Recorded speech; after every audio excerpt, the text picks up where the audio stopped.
to redeem PayPal gift card.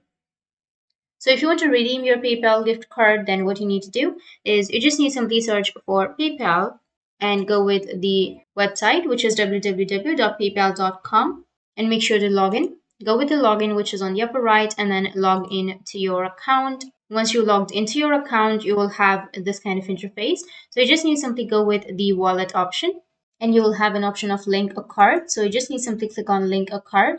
Once you click on it, then you will have the option of debit or credit card, or link a bank account, or any other account. So in here, you just need simply choose debit or your credit card, or you may also have an option of many other cards. In my region, it's not available. So you just need simply go with the card type, and then you can simply choose a gift card, and then you can add your card right here. Just go with link card and you can add your card. So that's it. And if you have any questions, feel free to comment below. Thanks for watching.